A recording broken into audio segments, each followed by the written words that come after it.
Hi, I'm Connie Whitman, your host, and you're listening to Enlightenment of Change on webtalkradio.net. Thank you so much for joining me today. So, my motivational quote is by William Durant, and he says, "Forget past mistakes, forget failures, forget everything except what you're going to do now and do it." Mistakes, oversights, bad decisions, it happens to everyone. It happens to us every day. And they're actually necessary or a necessary part of our growth.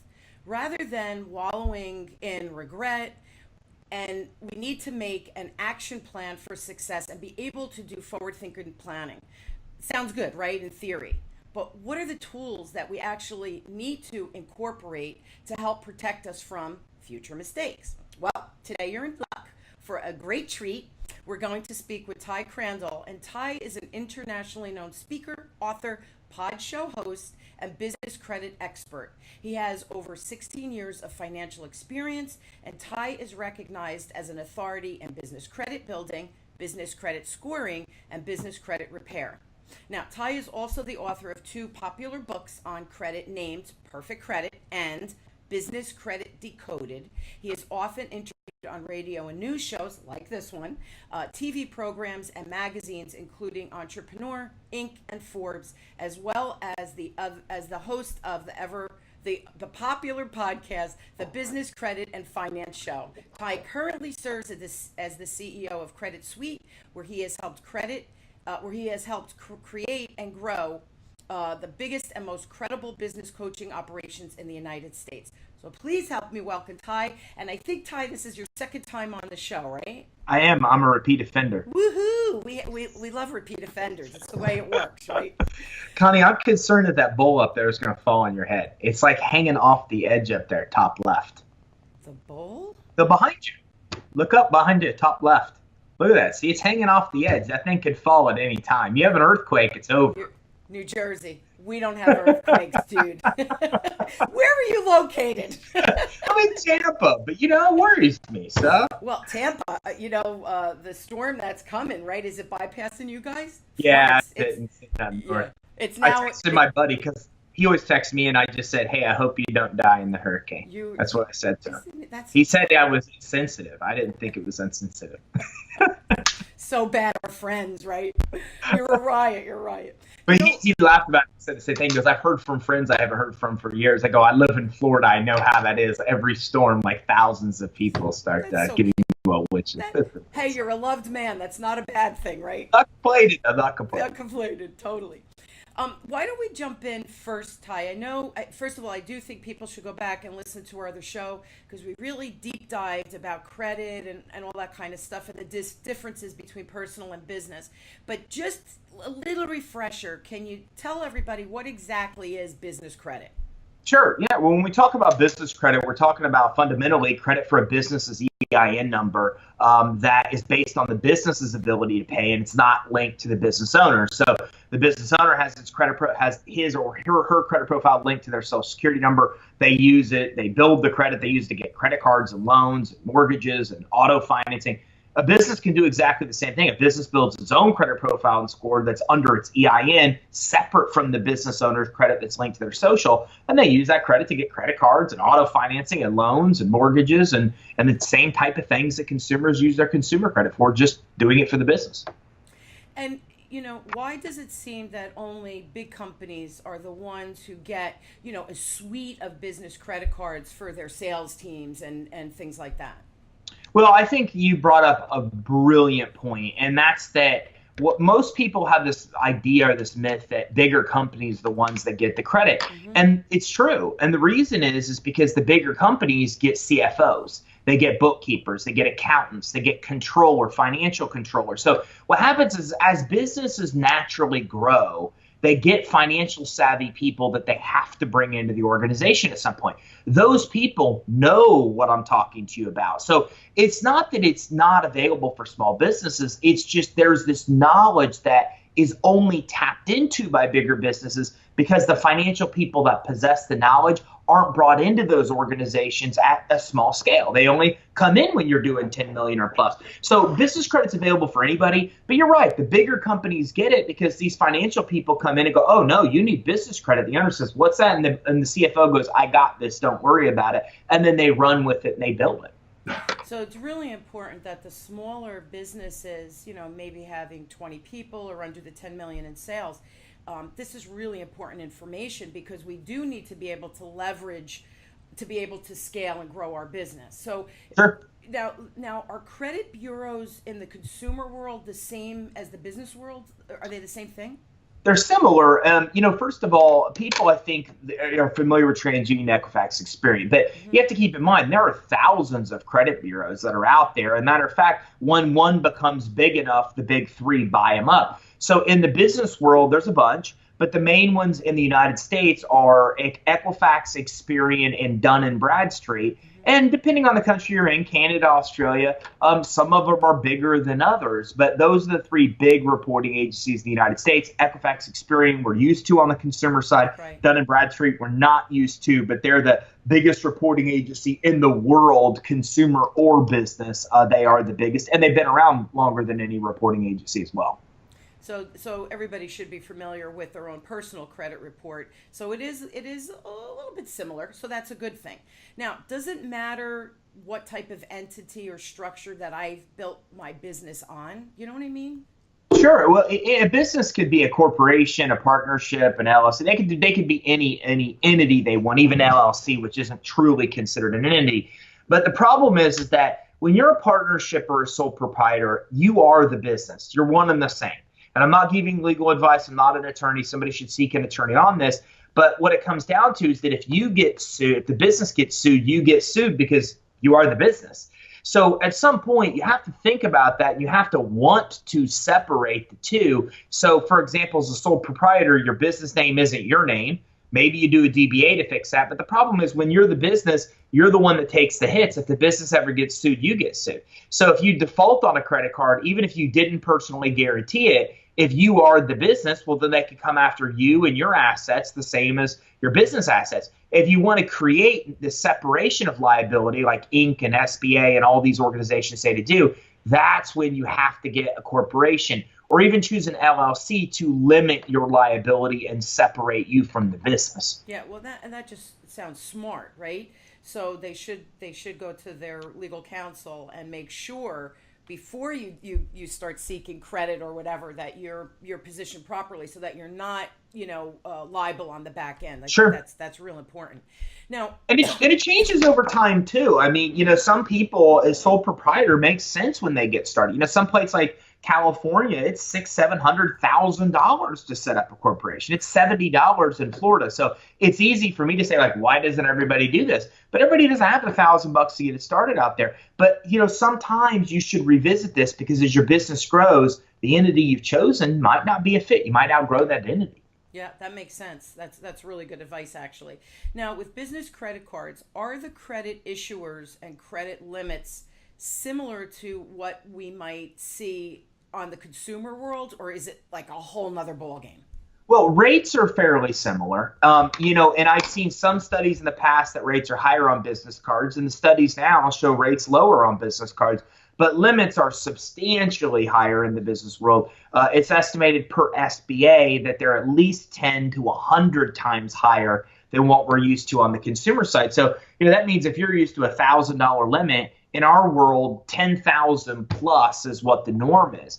And it seems kind of crazy, but not really if you think about it. Like, you never are going to need to spend $10,000 at Dell on home computers, but you could easily blow that out of the water with business computers. I mean, so businesses, just one of the core components of credit is called capacity.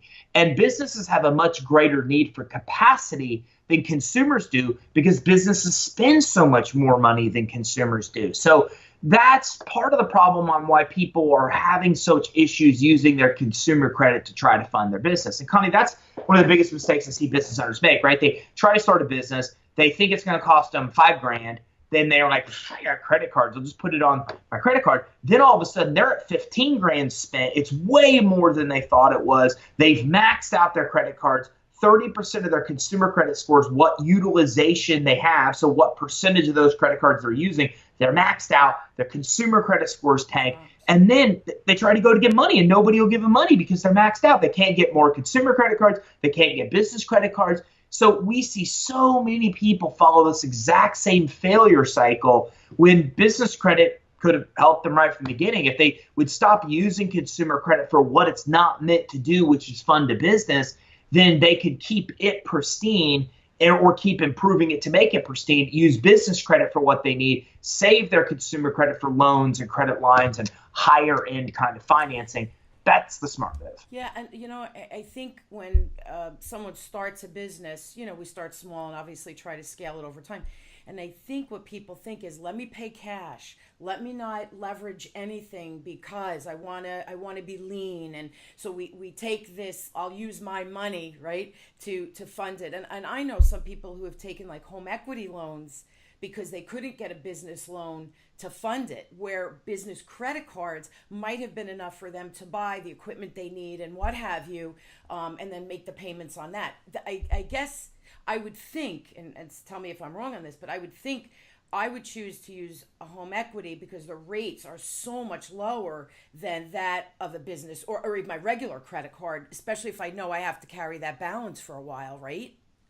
Well, I think it depends. I mean, fundamentally, what you're saying is I would leverage my home to start versus leveraging the business. And I think that that's a personal decision. The way that I look at business credit, for me personally, I did that. And it was a mortgage business at the height of the mortgage industry, and the mortgage industry collapsed, right? So I've sat there on the front lines and done the right things to grow a business and had the business fail because of nothing to do within my control. I leveraged my house, I leveraged my credit, and the problem didn't occur until the business failed. Then all heck broke loose. They pushed me almost to the verge of personal bankruptcy. It was the only way out because they came after all my personal assets. They came after my personal credit. So I've lived firsthand, and I know that as a business owner now, I always leverage business and business assets first before I even think about personal assets. So the way that I look at business credit is business credit was fundamentally designed for a business to fund itself.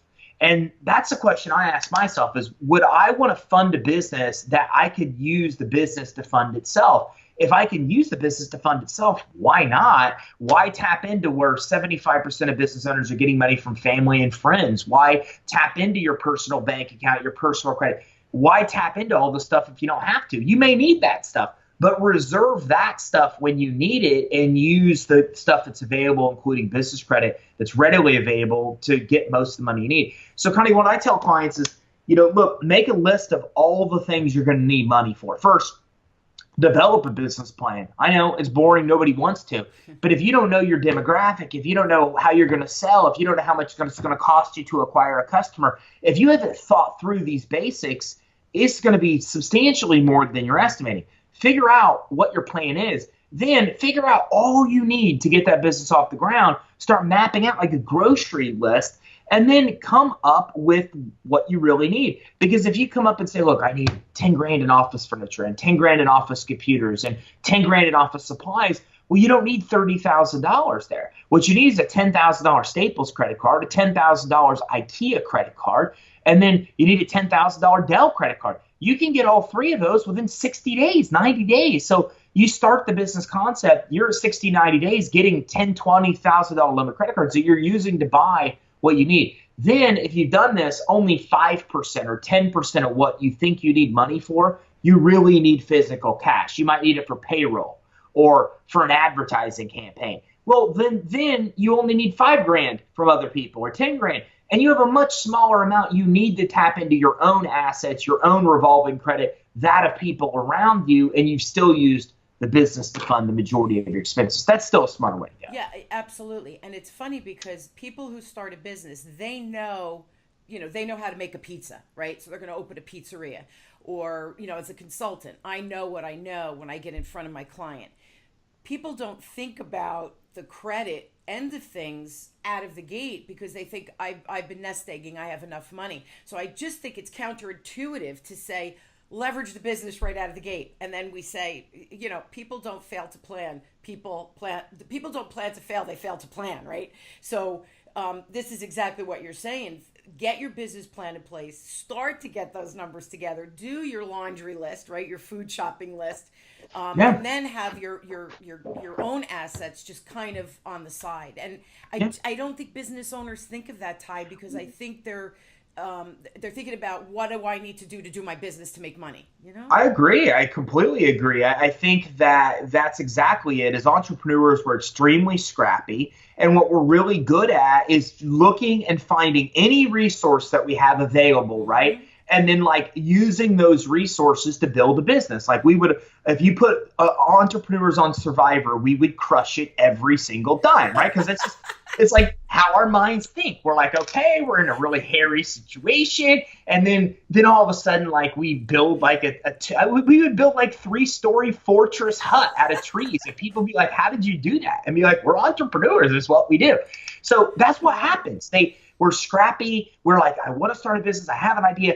Boom, immediately what resources are available to me? How can we pull the resources to execute? It's how we think. But the problem is that improper planning, that not measuring twice and cutting once means that we make a lot of mistakes. And the statistics on this show that business owners fail because number one, they don't have access to the money they need. And number two, they make a lot of mistakes. Actually, it's reversed. The statistics show the number one reason is that we don't know what we're doing at any given time.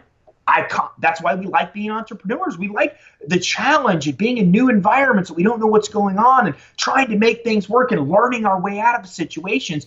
But the problem is it's just who we are. But then the second biggest reason we fail is because we don't have the capital to make the mistakes. So we're making these mistakes without the capital to carry us over when we do. And we're not all Twitter. I mean, Twitter can go, the studies show 412 years where they're currently losing money and still not have money, not run out. We can't do that as entrepreneurs. We run out quick. So we have to financially prepare because all the statistics show that 9 out of 10 business owners that don't do that fail because they run out of capital and then they don't have anywhere else to go. So I'm giving you a strategy that helps people succeed.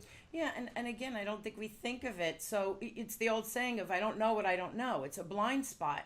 And that's why I really was excited that you agreed to be on the show again. This is such an important topic. Yes, for small businesses, but for larger businesses as well, to understand what is the proper way to leverage and set things up. So I was excited that you were happy to come on again. Now, you mentioned this before. I just want to kind of peel back for a second. How fast can a business build the credit? You kind of alluded to this, but if you can kind of talk about that.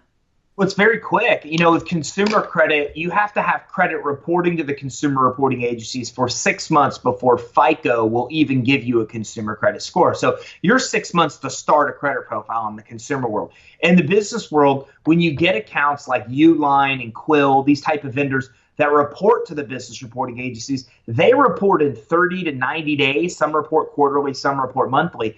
And when those start to report monthly, then you immediately have a credit profile and score a month into the process. And then once that's established, you start getting store credit, the Staples, the Home Depot, the Amazon. So you're moving to that retail credit tier in 60 days. And then you're moving to the final tier, the next step after that of getting Visa cards and MasterCards and auto vehicle financing.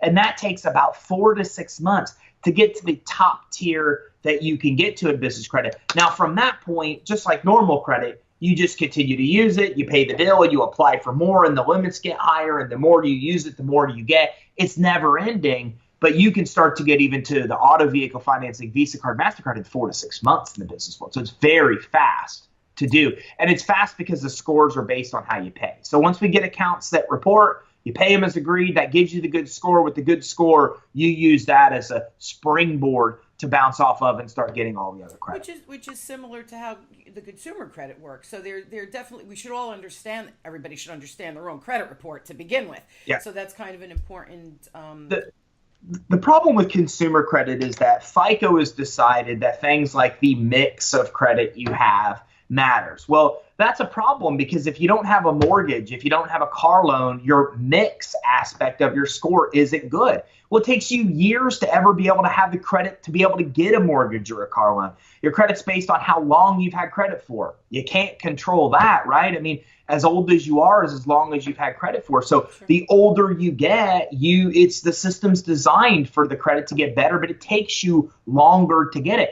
If you really look at the 5 components of the consumer FICO score, it's crazy. It's like it's designed to take you a long time to get good credit, and then it's designed to sabotage you when you try to fix one of the 5 aspects. So a simple example is if credit mix is the aspect of your score and you know you need a mortgage or a car loan, well, then you go get a mortgage or a car loan and you improve that aspect of the score. But you have new inquiries and that lowered another part of your score, and that affects your utilization because your loan amount is now what you borrowed. So you owe what the original loan amount was. So this is the way FICO is. You try to fix one aspect of consumer FICO, you damage another. You try to fix that, you damage another. But with business, it's really simple. How do you pay your bills? All you have to do to get a good score is pay your bills as agreed. So because it's based on this common sense theory that people that pay their bills are more likely to pay future bills, I know, right. Mind blown, right? Concept, then it just makes it simple for business owners. And this system has worked since 1841 when Dun & Bradstreet was first around, and it still works today. You rate businesses based on how they pay. Yeah, simple, stupid works every time. Now I have a question. Let's say I'm a business owner and I'm an attorney, and I want to buy the building that let's say I'm leasing my space and I want to buy the building. I've only been in business for a year. Isn't it really, really hard just because I'm in the banking industry? And they usually say you have to be in business for 2 years. Like that's the magic number to be able to get commercial loans and that kind of thing. Well, what you're describing, can that fast track that, or is like that 2 year the sweet spot for a loan? You know what Sure. Look, the reason 2 years and 3 years are the sweet spot as loans is for this. The real underlying reason is that if you look at business failure statistics, the failure rate of businesses the first 2 years is pretty much a straight down drop.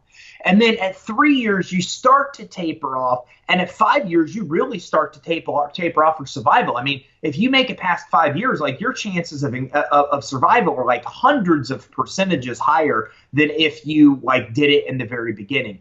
And that math might not be right, but we'll just act like that math makes sense. That works for me. That works for me. So what happens is banks have figured this out. And by banks, I mean Chase, Bank of America, what I call conventional lenders, the big guys. So what they've said is we need 2 to 3 years of tax returns to consider you for a loan. So what they basically found is an indirect way to turn everybody away that's not been in business. Now 3 years. So we need 3 years tax returns. Well, who has 3 years tax returns? A business that's been open 3 years. So that's how they're really trying to rule them out because they know the risk is so high. And look, you can't hold it against them. Banks deal with very conservative risk. They're government insured. They have to. Absolutely. They can't be in risky lending. And risky lending is startup lending for businesses the first 2 or 3 years. So that is part of the factor. Will building business credit help you? Absolutely, because business credit determines if you'll get approved, how much you'll get approved for, and the rates and terms you pay. It will help you make you more lendable, but you're still not going to walk into a bank a year down the road and get a loan. They're still going to make you have 2 or 3 years tax returns. It will increase your chance you can get a commercial real estate loan. You can go to a broker and maybe not through SBA, but through an alternative lender, get commercial real estate financing. You don't need an SBA 504 loan to get it. If you want an SBA 504 loan, you need the 2 or 3 years in business. But there's other alternatives that brokers can help you with if you've been in business less than 2 or 3 years to make it work. But the lenders are going to want to see some financial data, P&Ls, balance sheets that show you have the financial ability to pay back the debt, which is a primary concern no matter how you borrow. Yeah, and that makes total sense. But the credit piece of it can absolutely help with the rate, the term, all of those things when you will eventually qualify, Sure. because you'll have the tax returns and all of that. So that is a good thing. It's the same thing as a consumer. If you think about it, Absolutely. like, if you go in to get a mortgage, you can't get a mortgage if you can't verify your income and like That's if you right. can't do these other things. But credit's still part of that equation. If your credit's horrible, well, you couldn't get the loan to begin with. If Right. the credit's good, the credit alone won't get you the loan, but it's definitely going to help you get the loan if the other factors add up. It's the exact same thing in the business world. The credit's going to determine, well, it could get you denied. It might not get you as much. It's going to get you a worse or better rate, but it alone won't be used to qualify for loans, but it is a major driving factor. Yeah, yeah. I mean, it all adds up. It all matters. Um, I know people are thinking, do those business credit cards, even though they're under my tax ID number for the business, can it impact my personal credit, or truly they are separate? Well, it depends. There's companies like Capital One out there that that offer credit cards that report to both consumer and business credit reporting agencies, and you have to be really careful of those. Very few far in between. They're the only one that I know of that is for subprime borrowers that works that way. But a lot of the major ones may report. If you go to your bank, you may get a credit card that reports to the consumer and business, or just consumer or just business. So you really have to be aware. The first indicator is if you're giving a social or not. If you're not giving a social security number, well, then you're in most cases fairly safe of it not reporting on your personal credit. But this year, the government just rolled out a new regulation that for money laundering purposes, they've got to get your date of birth and social to verify the application, major banks. So if you're getting a credit card like Staples that's backed by Citi and it's backed by a major bank, they may ask for your social. So in that case, you have to tell them clearly you're not giving the authority for a personal credit check. You're not giving the authority for a personal guarantee. Then you're forcing them to make the lending decision based on business credit quality. Now, you and I talked about how to do that before on the last show, Connie. So your listeners have to go back to listen to make sure they have enough credit to do that. But if they have enough credit established, then they can apply, leave the social off, or tell them they're not giving the authority and be okay. Another piece of advice I give is ask the credit issuer. I got an application from PNC Bank the other day. It was an interesting card. And I called him and said, who do you report to? And he said, we pull Experian Consumer to make the decision, and we report to Experian and Dun & Bradstreet Commercial. And I said, okay. He gave a very good answer. He knew what he was talking about. Sometimes you call and they don't seem to know, and you call 2, 3, 4 times and go with a majority answer. But I ask them always, who do you report to, before I even think of applying for any kind of credit card if I don't already know. And see, that is a really good tip, because I think people, you're filling out the application, we're asking for money, we're asking for credit. I gotta give it to them. They need to know this. So that would be the logical thinking of someone. So that's really an interesting tip. I would never think to say, yo, who are you reporting this to? And oh, by the way, like with the Staples one, I don't want you reporting on my consumer side. Who would even think that we'd be able to do that? So that's really a good tip. Right. Well, the first part of that is the reason that they rely on, they gate business credit, right? Like, you don't go into Target or Walmart and ever be offered a commercial credit card, because they rely on our ignorance that we're going to give the social and the guarantee because we don't know better, because we're not educated. They rely on that. And so they just keep this hush hush, and they rely on the financial savvy people knowing it and the rest of us not. And so that's what, your podcast and things like that change that general education and help. When it comes to asking the question, another question you should always ask every 6 months, consumer and business, is, hey, can you raise my limit? Look, 30% of your consumer credit score is utilization. Why not ask to have those limits increased? On the business side, every 6 months I ask, and everybody besides Capital One, because I refuse to use it because it reports to consumer credit, raises my limit. American Express is like a game now. Last time I asked them to double my limit, and they did. So now I'm trying to find the number where they'll tell me no, and I haven't hit it yet. So every 6 months, if you're using this credit, go in, and what I ask them is I say, look, I'm interested in getting a limit increase, but I'm only interested if you're not going to pull my personal credit. And sometimes they do, and they will, and they'll say, yeah, we're going to pull personal credit. I say, okay, I'm not interested. Thank you very much, because I don't need you to raise my limit $5,000 and cost me an inquiry. I can use an inquiry to get another $30,000. So I'm not going to use my inquiry on you to get $5,000, right? So I save those inquiries. But if they say, oh, we're going to base it on performance, we don't need to look at your credit, then okay, let's do it. I want you to look. Always do that every 6 months. It helps your consumer credit scores because 30% is those limits. And it helps you business because, to have an extra 10, 15, 30,000 every 6 months available is a pretty big deal to us. It absolutely is. We're out of time, but they two great tips right at the end.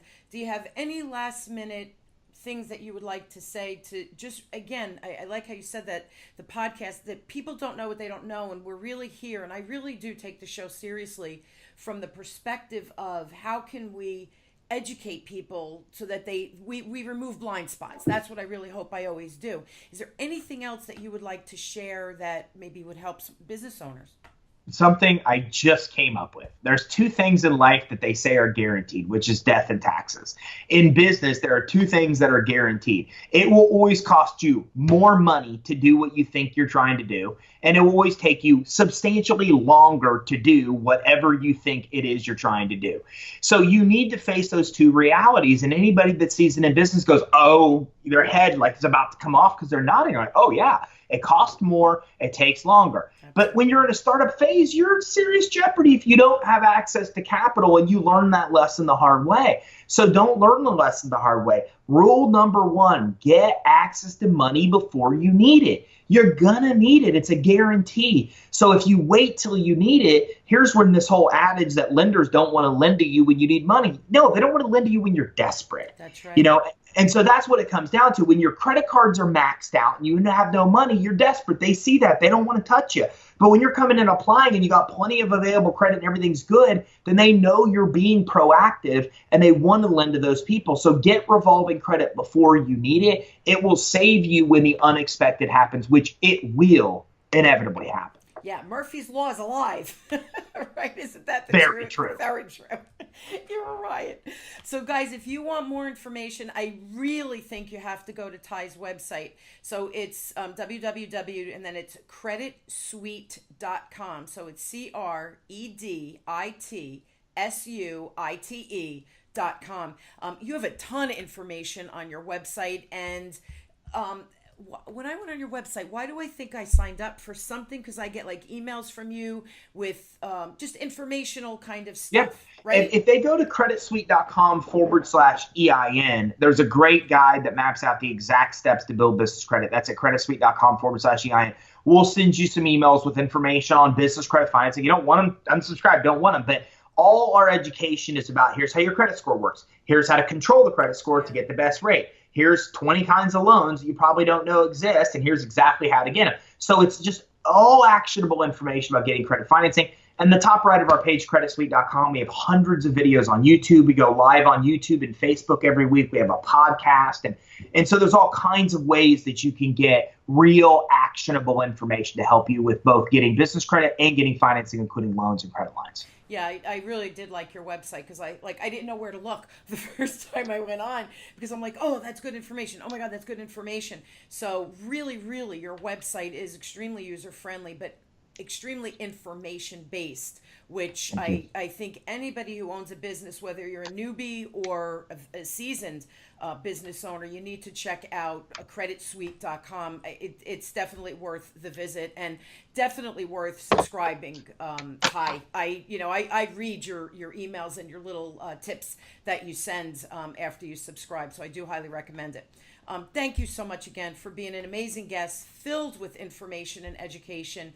I just can't thank you enough. I appreciate it. This is an important topic that people need to know.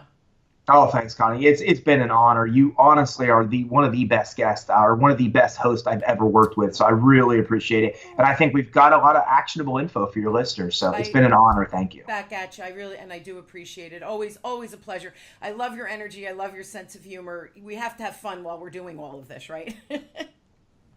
Very true. Very true. Absolutely. Thank you again. And I hope you guys will join me weekly as we question, build, and discover together how to grow and challenge ourselves and embrace change We just gave you so much information that you can utilize effective immediately to help change your business or leverage your business to get it to scale to the next level. Thank you again, Ty. Thank you guys for joining us this week. You've been listening to Enlightenment of Change with me, your host, Connie Whitman, on webtalkradio.net. Everyone have a wonderful, inspiring week, and do something smart with your credit on your business and even on your personal. Because Ty, you gave some great examples on the personal side as well. So thank you so much. Thanks, everybody.